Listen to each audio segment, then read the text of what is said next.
Alors, Julie Henry, pour bazarchic.com, vous nous disiez tout à l'heure que acquisition et fidélisation, deux enjeux majeurs pour le mobile aussi, même si aujourd'hui vous êtes arrivé à 30% du chiffre d'affaires.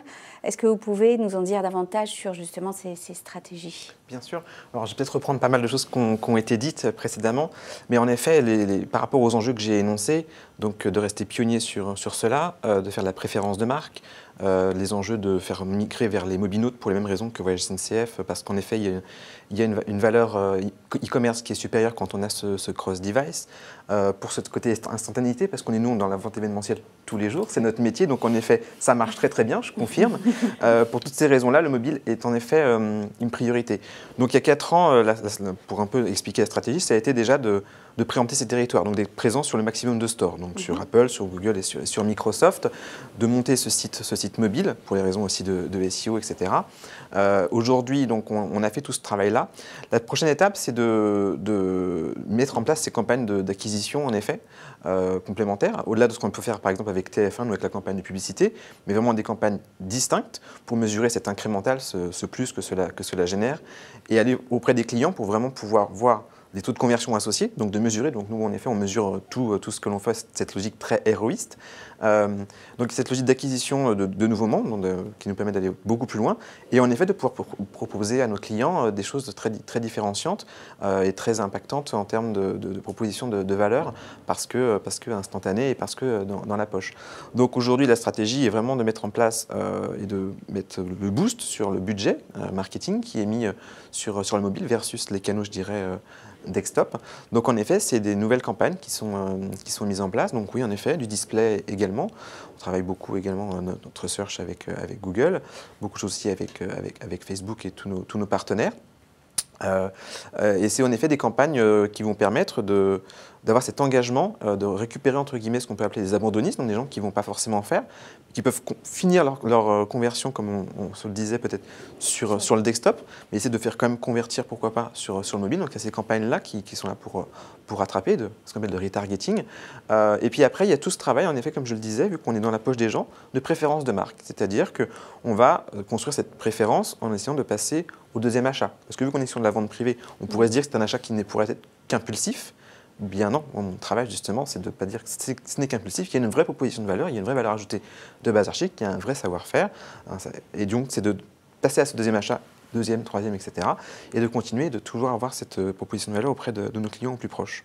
Donc vraiment, la stratégie, elle se décomposait entre une présence, un boost des volumes grâce à des actions médias, et aujourd'hui des choses qui viennent sur, en effet, proposer, comme je le disais tout à l'heure, des services qui sont complètement équivalents, homogènes, cross-device totalement, puisque historiquement, on pouvait proposer quelque chose qui pouvait être full service sur le web, et puis ce qu'on pouvait faire sur le mobile.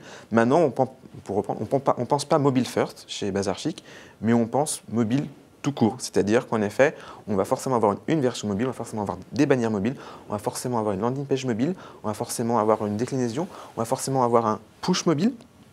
Pour nous, je ne l'ai peut-être pas dit, mais un des enjeux, en effet, on en parlait tout à l'heure, on le disait, c'est par rapport à la délivrabilité qu'on peut avoir sur l'email. 98% des gens qui envoient un SMS reçoivent. Si les gens ils sont plutôt opt-in, choisissent de recevoir les notifications, ça nous fait économiser beaucoup de CPM qu'on ne paiera pas à d'autres personnes, on ne les citera pas. Mais ça nous permet de contourner des potentiels problèmes, en tout cas un essoufflement de l'emailing, et de pouvoir être au plus proche, de s'assurer d'une délivrabilité et de cette instantanéité. On envoie les pushs. Ça dure à peu près 2 heures dans le pic que ça génère, et c'est des milliers d'euros qui sont faits, et donc parce qu'on a fait une notification. Donc il y a tout ce côté, en effet, comment peut-être faire des économies sur certains points, comment créer de l'incrémental en même temps, et puis comment construire finalement cette logique qui a un avantage pour le consommateur, mais aussi un avantage, je dirais, très business, très héroïste, d'économie pour la société Bazarchic. Comment, pour un acteur justement de vente privée qui dispose d'un énorme catalogue de produits, comment est-ce qu'à travers le mobile, où finalement là on s'attend à recevoir plutôt une offre personnalisée, moi je suis une femme, j'aurais peut-être plus envie qu'on m'envoie quelque chose de féminin qu'un produit masculin, comment est-ce que vous jouez entre ce marketing de masse et ce marketing plus personnalisé, ciblé ?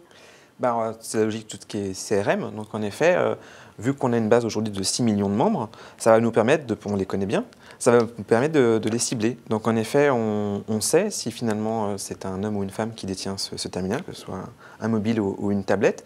Et en effet, par rapport à ces pushs dont je parlais, que l'on fait assez régulièrement, on les informe de l'ouverture de ventes exclusives, parfois en avant-première quand ce sont des clubs, des clients VIP. On leur propose en effet des ventes sur lesquelles ils ont parfois déjà acheté, pour encore une fois tenir compte de l'historique d'achat. On leur propose également parfois des pushs qui sont reliés par rapport à l'historique de navigation qu'ils peuvent avoir eu sur le site. Donc on est vraiment dans cette cross-device totale. Et on va aller carrément proposer des choses totalement customisées. Autre chose que l'on a fait, parce qu'en effet, on en avait discuté, la vente privée à la base, c'est de pouvoir proposer donc un listing très élégant, on ne met pas ça comme ça, très élégant, où les marques sont vraiment mises en scène et de façon très qualitative. Nous tous, notamment chez Bazar Chic, on a un positionnement luxe, mais de pouvoir en effet, ce que les gens scrollent et voient le maximum de choses, et puis en général, ils trouvent ce qu'ils ont à faire, ce qu'ils veulent acheter. Aujourd'hui, on a commencé à segmenter aussi, pas que dans la base, mais aussi sur nos applis et sur notre site. C'est-à-dire que maintenant, comme d'autres acteurs, on va avoir une partie hommes, femmes, enfants, les vins spiritueux qu'on fait maintenant, la décoration, le voyage, l'high-tech, etc. Donc cette logique-là qu'on a eue sur le web, on l'a également déclinée sur le mobile. Donc aujourd'hui, en effet, moi je raisonne vraiment best in class quand je fais quelque chose, comme je dis, sinon je ne le fais pas. Donc j'ai vraiment voulu, quand on refond les applications, je suis totalement d'accord, c'est un challenge à chaque fois. On a cette possibilité donc directement d'aller dans la section femmes quand on vient sur nos applications, comme sur le site. Et en effet, nous, on est vraiment dans cette logique, on a écouté ce que disaient les choses. Donc, il y a une chose qu'on a un peu parlé, je pense, mais je voudrais y venir, c'est ce côté un peu communauté qui a été touché du doigt. C'est-à-dire qu'en effet, sur les stores, on est en direct. C'est-à-dire qu'on a cet effet communauté, on va voir le ranking qui est très important. On va avoir donc les feedbacks, les exigences potentielles, nos manquements encore qu'on n'aurait pas encore eu le temps de faire. Donc, on identifie une tendance des clients, donc ça nous permet de prioriser les développements et la prochaine release. Ça peut être aussi des améliorations. Donc, il y a cette logique vraiment en direct avec nos clients. Donc, c'est un lien très fort. On revient à la préférence de marque dont je parlais. Et ça permet vraiment d'évoluer. Typiquement aujourd'hui, en date d'hier, l'application Bazar Chic sur l'iTunes France était 40e. Donc, c'était un peu moins avant. On a beaucoup évolué suite aux dernières mises à jour qu'on a faites.